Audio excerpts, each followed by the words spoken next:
Hello दोस्तों, आज का ये वीडियो ओनली फॉर बॉयज़ है, इसलिए लेडीज़ अगर आप इस वीडियो को देख रहे हैं तो मेरा आपसे निवेदन है, हाथ जोड़कर प्लीज़ कृपया आप इस वीडियो को छोड़कर चले जाइए।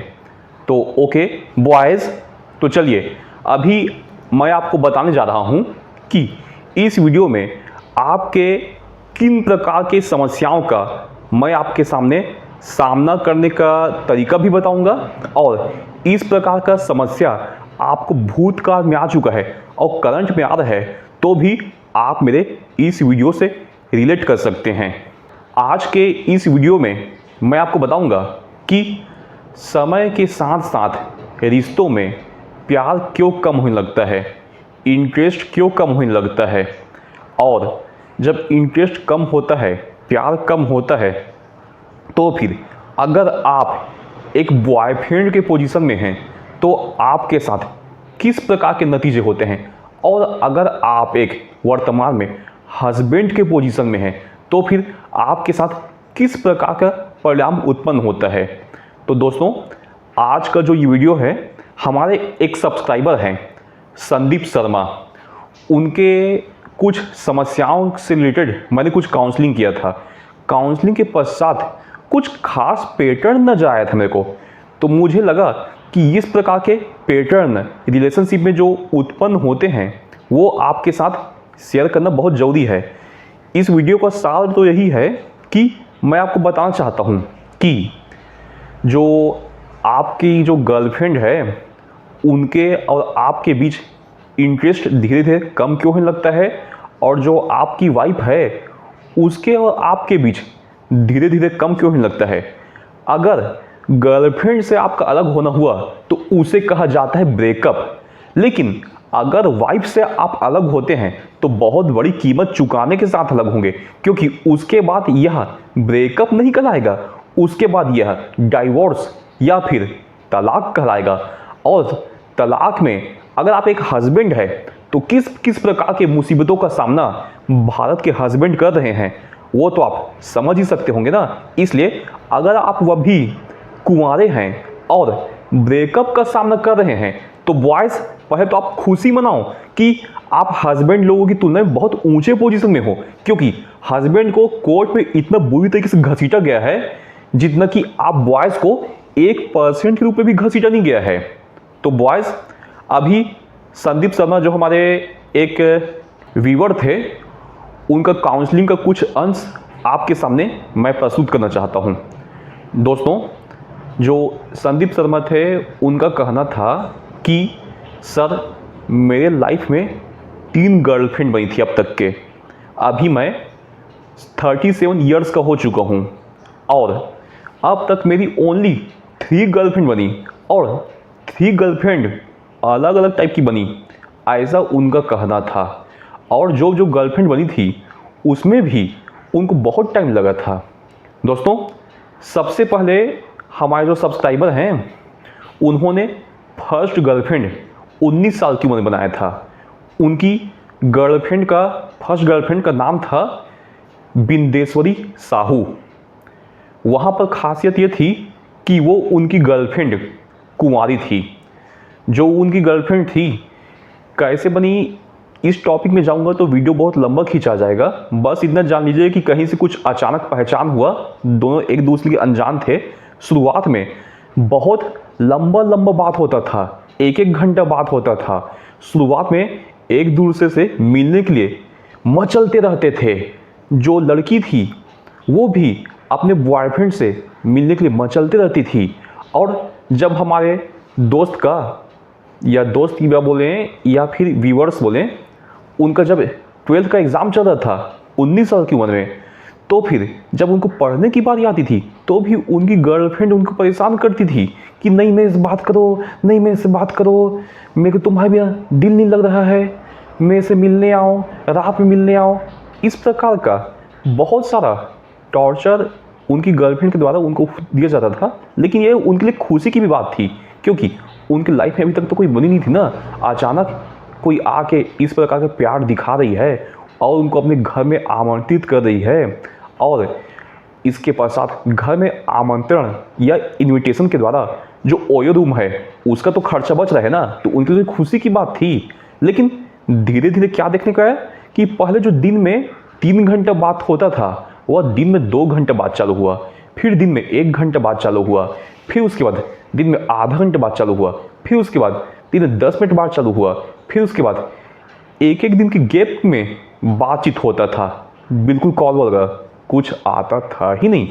ऐसा पैटर्न लगातार धीरे धीरे उनका अपनी गर्लफ्रेंड के साथ होना चालू हुआ।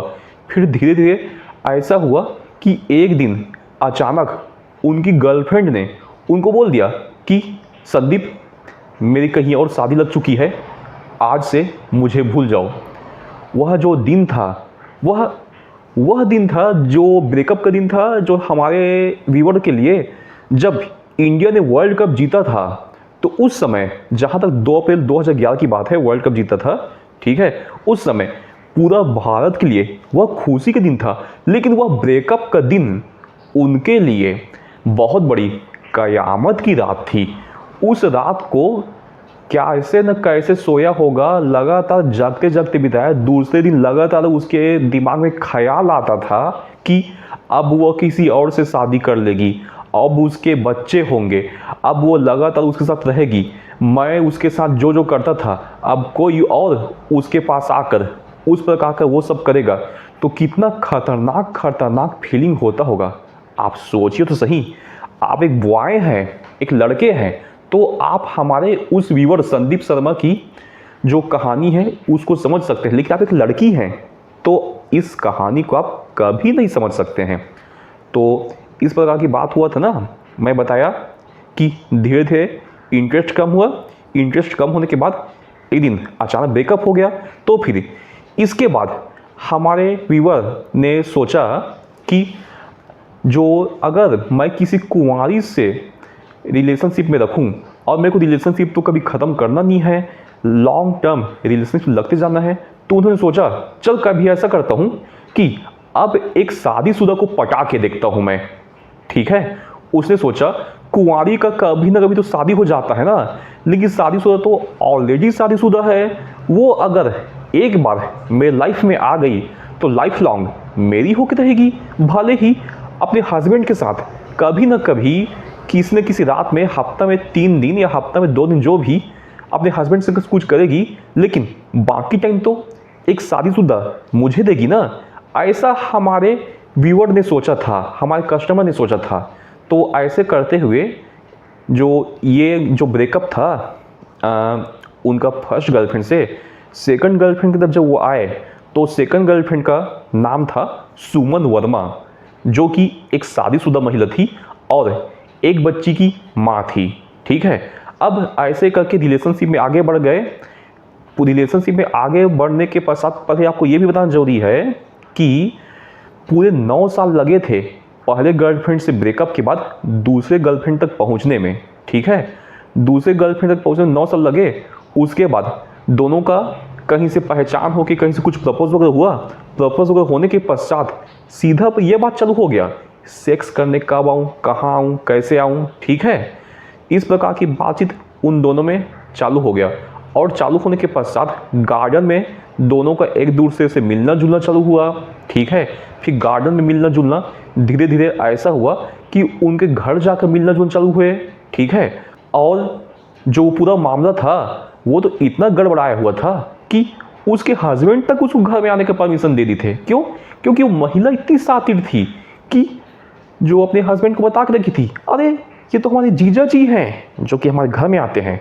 तो अब हमारे व्यूअर के लिए तो स्वर्ग का द्वार खुल गया था कि हमेशा उसके घर में जाते रहूं, उसके हस्बैंड को भी आपत्ति नहीं है, और हमेशा अपना सेक्सुअल नीड का काम उसके साथ पूरा करते रहूं। तो इस प्रकार का काम उनके संग लगातार होते रहता था, ठीक है।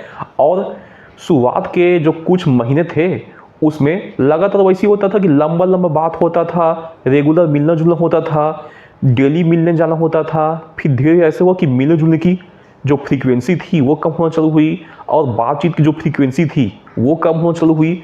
और धीरे धीरे वहाँ पे भी ऐसा हुआ कि एक दिन ऐसा आया कि जो उनकी सेकंड गर्लफ्रेंड थी सुमन वर्मा, उन्होंने उनके साथ गाली गलौज कर दिया। तो फिर हमारे जो व्यूअर हैं वो भी तो महान आदमी हैं, उन्होंने भी जम के गाली गलौज किया और गाली गलौज के साथ दोनों का ब्रेकअप हो गया। ब्रेकअप होने के पश्चात वो ये दुख में पड़ गए कि फर्स्ट गर्लफ्रेंड जो थी वो तो कुमारी थी, इसलिए शादीशुदा होने के बाद वो अलग हो गई, लेकिन ये शादीशुदा थी फिर भी मैं इसकी अलग हो रही है। तो फिर हमारे व्यूअर का दिमाग खुला कि कुछ और गड़बड़ी है, मैं अब तक जो सोचा था वो सही नहीं है, कुछ और बात है। ऐसे करते करते 3 साल और बीत गया एक नई गर्लफ्रेंड की तलाश में। और नई गर्लफ्रेंड उनको कब मिली?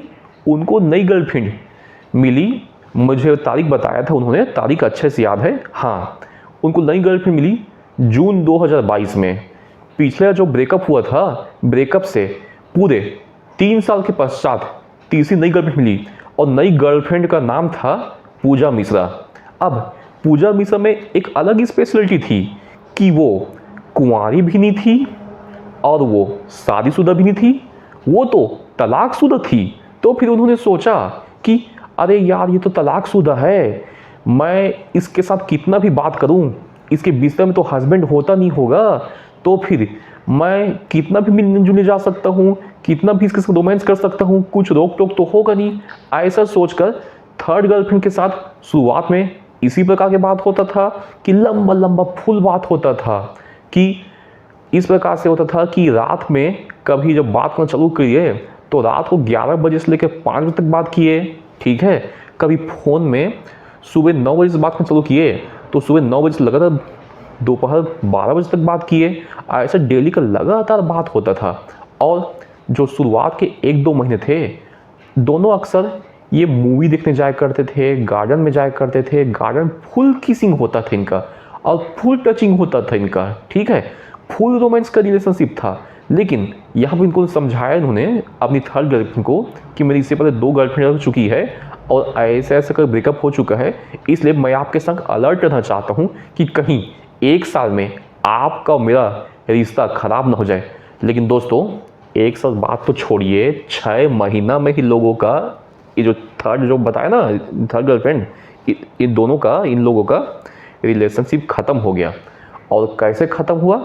सेम वही घटना कि अचानक एक दिन ऐसा हुआ कि किसी बात को लेकर इनकी गर्लफ्रेंड पूजा मिश्रा इनको गाली बक दी, तो इन्होंने भी गाली बका। गाली बकने के पश्चात भी संदीप जी चाहते थे कि मेरी लाइफ में जो भी आए लॉन्ग टर्म आए। वह एक वाइफ की तरह ही अपनी पार्टनर को लॉन्ग टर्म चलाना चाहते थे, लेकिन कोई भी यहाँ पे पार्टनर लॉन्ग टर्म चल नहीं पाया। सभी का 1 साल में ब्रेकअप हो गया। और तो थर्ड वाली आई थी पूजा मिश्रा, इसका तो मात्र 6 महीने में ब्रेकअप हो गया। लेकिन यहाँ पर दोस्तों 6 महीने में ब्रेकअप हुआ, लेकिन उससे पहले ही रिलेशनशिप खराब होना चालू हो गया था। चौथे महीने में ही थोड़ा गलत गलत बातचीत चालू हो गया था, ठीक है दोस्तों। ये पूरे जो कहानी आपको मैं सुना रहा हूँ, कहानी से सुनाने से मेरा तात्पर्य ये है आपको कि आप पैटर्न को नोट करिए, ठीक है। कहानी में कुछ खास प्रकार के पैटर्न यहाँ पे मिल रहे हैं। क्या पैटर्न मिल रहे हैं? कि कोई भी आप एक नई गर्लफ्रेंड बनाएंगे तो शुरुआत का जो 3 महीना होगा वो तो गोल्डन पीरियड होगा। इतना लंबा लंबा प्यार की बातें होंगी, इतना लंबा लंबा रोमांस चलेगा आपका, इतना डेली बातचीत, इतना डेली घूमना फिरना होगा कि आपको ऐसा लगेगा कि यह मेरी पूरी ज़िंदगी है, यह ज़िंदगी यहाँ से चलते ही जाएगा, यहाँ पर अंत लिखा ही नहीं है। लगातार डेली इसी प्रकार का रोमांस होगा और रोमांस के पश्चात डेली इसी प्रकार खुशी मिलेगी। इस प्रकार की आपको एहसास होती है शुरुआत के 3 महीने गोल्डन पीरियड में। फिर उसके पश्चात धीरे धीरे समस्या आना चालू होती है, ठीक है। 6 महीने में आपको समस्या दिखाई देना चालू होगा और 1 साल में समस्या इतनी बढ़ रहेगी कि समस्या के पश्चात होगा ये कि वहाँ पर ब्रेकअप या फिर डाइवोर्स जैसी परिस्थितियों का आपको सामना करना पड़ेगा। तो दोस्तों, इस प्रकार की परिस्थिति उत्पन्न होती क्यों है? आप पैटर्न जब नोट करते हैं तो आपको पता चलता है कि ओनली बॉयज़ मेरे इस बात को समझ सकते हैं, गर्ल्स नहीं। तो यहाँ पर यह पता चलता है कि धीरे धीरे रिश्तों में इंटरेस्ट कम होना चालू होता है, ठीक है। जो शुरुआत में जो तेज आग लगी हुई थी, रिलेशनशिप की आग, रिलेशनशिप की गर्मी, वह गर्मी धीरे धीरे शांत होना चालू होती है, ठीक है। धीरे धीरे इंटरेस्ट कम हो चालू होता है। इंटरेस्ट कम होते होते यहाँ पर ब्रेकअप की संभावना बन जाती है, या फिर डाइवोर्स की संभावना बन जाती है, या फिर ऐसा भी हो सकता है कि आप दोनों का रिलेशन अच्छा चल रहा हो, अचानक वहाँ पर जो रिलेशनशिप के दौरान में पिछले दरवाजे से कोई थर्ड पर्सन घुस के आ जाता है, और अचानक होता यह है कि आपकी जो गर्लफ्रेंड आपके प्रति अट्रैक्शन फील करती थी, वही अट्रैक्शन उस थर्ड पर्सन के प्रति फील कर रही है। और अचानक होता यह है कि वो थर्ड पर्सन अपना प्रभाव बढ़ाते जाता है। प्रभाव बढ़ाते बढ़ाते ऐसा होता है कि जो उसके बॉयफ्रेंड है उसकी बुराई करना चालू कर देगी। जो अभी ओनली फ्रेंड बना है वो आपकी गर्लफ्रेंड से, मतलब कि आप जो बॉयफ्रेंड उसकी बुराई करना चालू कर देगी। अब बुराई करते करते होगा ये कि एक दिन खुद भड़क जाएगी। इंटरेस्ट को जो पहले से कम होना था वो ऑटोमेटिक तो कम होने की दर कई परसेंट और बढ़ जाएगी, और साथ में जो ब्रेकअप ऑलरेडी इंटरेस्ट कम होने के चलते होने वाला था, वो थर्ड पर्सन जो आपके लाइफ में आ चुका है उसके चलते उसकी रफ्तार और कब ज़्यादा हो जाएगी। ठीक है, तो यहाँ पर दो बात यहाँ पर देखने को मिलता है कि पहला तो इंटरेस्ट कम होते जाता है, दूसरा थर्ड पर्सन की लाइफ में एंट्री होती है। इसका एग्जाम्पल हम कुछ मूवीज़ के माध्यम से भी दे सकते हैं। दोस्तों, क्या आपने आशिक बनाया आपने मूवी देखा था? इमरान हाशमी का वो मूवी था, बहुत अच्छे अच्छे गाने थे उसमें। तनुश्री दत्ता ने काम किया था, सोनू सूद ने काम किया था, इमरान हाशमी ने काम किया था। क्या अच्छे अच्छे गाने थे उसमें। आशिक बनाया आपने, मर जावा मिट जावा मर जावा, मर जावा मिट जावा मर जावा। ठीक है, इस प्रकार के बहुत सुंदर सुंदर गाने थे। जो मर जावा मिट जावा गाने में आपने उसको देखा होगा तो आपने उसमें गाने में खास पैटर्न नोट किया होगा कि जो सोनू सूद था तनुश्री दत्ता का बेस्ट फ्रेंड था, और बेस्ट फ्रेंड से वो उसका बॉयफ्रेंड बनना चाहता था। लेकिन दोनों में अच्छी बॉन्डिंग थी, अच्छी बात लगातार होते रहती थी। लेकिन थर्ड रो से, पिछले रास्ते से इमरान हाशमी तनुश्री दत्ता के लाइफ में आता है, और सोनू सूद का पूरा प्लान चौपट हो जाता है। ठीक है दोस्तों, तो यही होता है। पिछले रास्ते से अगर आपकी गर्लफ्रेंड लाइफ में कोई और आ जाए तो फिर याद रखिएगा कि आपकी गर्लफ्रेंड आपके खिलाफ होगी, जैसे तनुश्री दत्ता सोनू सूद के खिलाफ हुई थी। दोस्तों, इसी प्रकार का और बहुत सा मूवी का एग्जाम्पल अगर आप जानते होंगे तो आप हमारे नीचे कमेंट में यहाँ जरूर बताइएगा। ऐसे बहुत सारी मूवी यहाँ पर बन चुकी है। तो ठीक है दोस्तों, परंतु दूसरी तरफ मेरे कुछ सब्सक्राइबर ऐसे भी हैं जो कि ऐसी बात करते हैं कि सर, हमने तो देखा है कि आप इंटरेस्ट कम होने की बात कह रहे हैं, लेकिन बहुत सारे ऐसे लोग भी हैं जिनका कि इंटरेस्ट कम नहीं हुआ, उनका लंबा रिश्ता चलते रहता है और बहुत लंबा रिश्ता चलते जाता है। ऐसा होता क्यों है? आप बहुत सारे सब्सक्राइबर का कहना है ना। तो देखिए दोस्तों, वहाँ पर ऐसा होता है कि जो उसकी गर्लफ्रेंड है उसका कोई हित उसके साथ जुड़ा हुआ है। ठीक है, अगर उसका कोई हित उसके साथ जुड़ा हुआ है तो फिर ऐसा होगा कि लड़की अपना हित देखती है।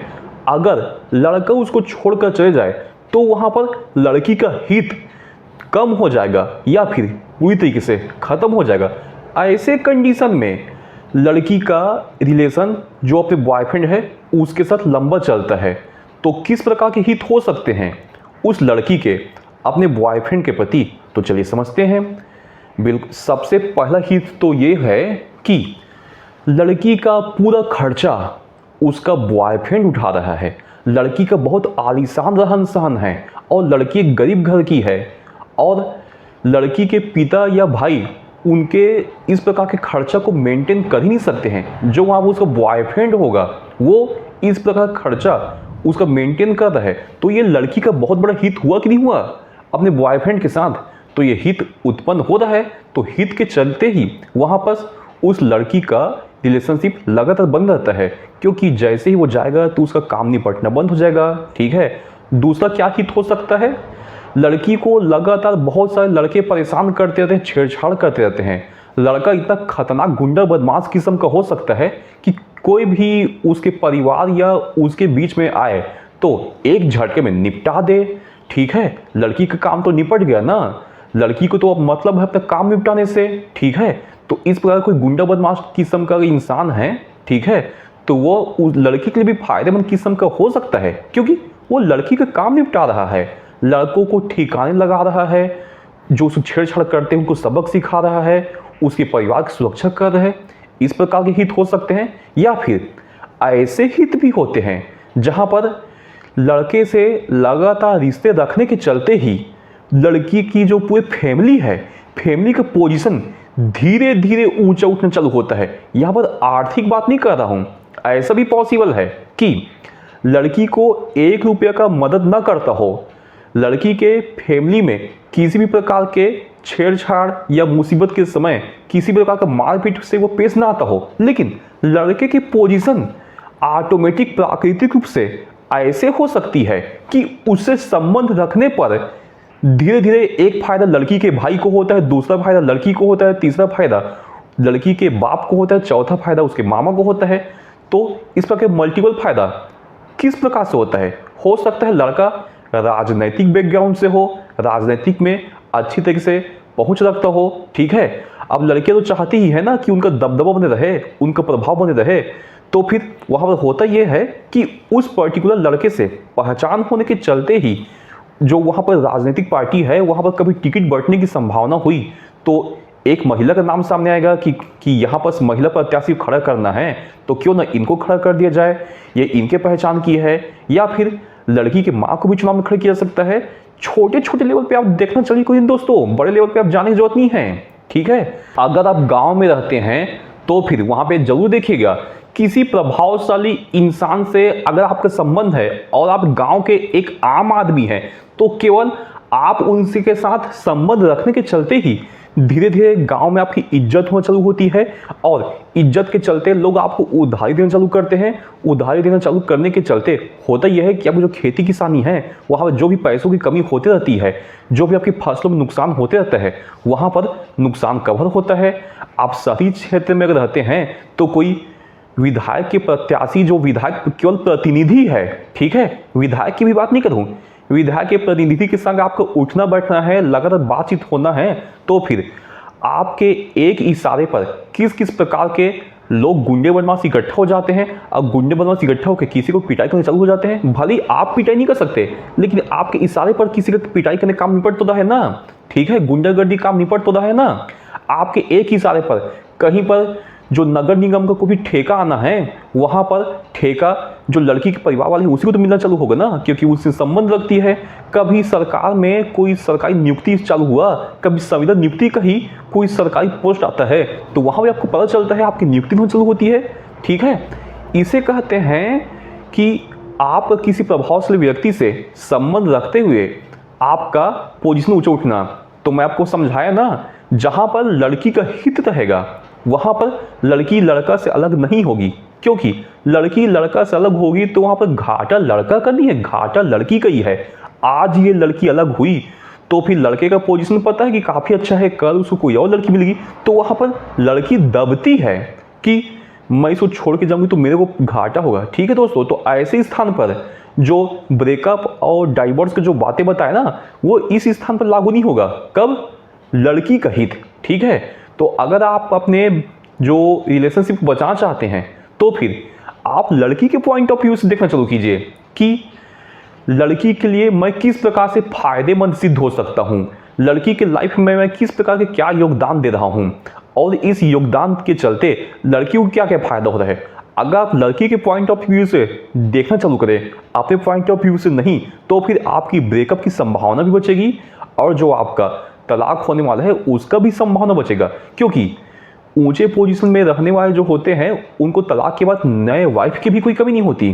ठीक है दोस्तों, लेकिन अब कुछ सब्सक्राइबर का मेरा ऐसा भी पूछना है कि सर जी, हमने तो ऐसा भी देखा है कि कुछ लड़के अपनी गर्लफ्रेंड के साथ जम के टॉर्चर करते हैं और अपनी वाइफ के साथ भी जम के टॉर्चर करते हैं, बहुत मारपीट करते हैं, बहुत फुल गाली करते हैं, उसके बाद भी उनकी वाइफ उनको भयानक प्यार करती है, बेइंतहा प्यार करती है, और मेरे से एक छोटी सी गलती भी हो जाए तो फिर उस गलती के चलते मेरे को इतना लगा चिल्लाते जाती है।